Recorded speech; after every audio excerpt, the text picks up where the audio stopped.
Nagtatabas nga pala kami ng dito sa halamanan namin para maganda ang ang halaman namin kalabasa. Yan, isang matandi ko kalabasa.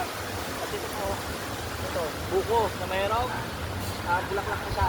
Yan, pinakalabasa namin guys. Pinapalinis na namin kasi ito guys, yung talungan namin, medyo patapos na siya kasi tagal na eh. Ilang buwan na rin siya patapos na guys. Kaya pinapalinis ng tatay ko, pinapatabas na lang. Ito. Dito tayo guys. Guys, dito tayo guys. Para makita nyo yung tatabas dito sa ating gulayan. Ito, mga talong namin oh. So yan, mga talong namin to.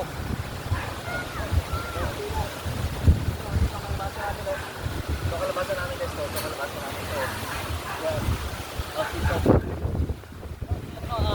Pisa ko na tatabas ng pisa ko nagtatabas ng ng sa halamanan. Halamanan namin. Bali sa kanya namin pinapalinis. Yan, nakalabasan namin to. Yan. So, paubos na yung talungan namin oh. Paubos na. Kasi may mga talungan namin dito oh. Ito guys oh. Ito, mga talungan namin patapos na oh. Tapos na. Yan. Ito na, lapas oh. Yan. Mga talong din ang tayo, malasong. Ito, mga saging. Saging yun.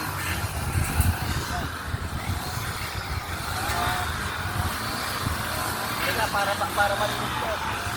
Yan, para makita pa yung nag-abono. Para makita mo yung ito. Mas maganda yung mas maganda yung mahangin, kaya ito naman tayo sa ice eh. Medyo mahangin. Yan.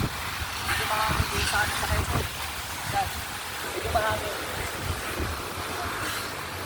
Bali, ito nga namin, isang araw, linisin namin yun dito.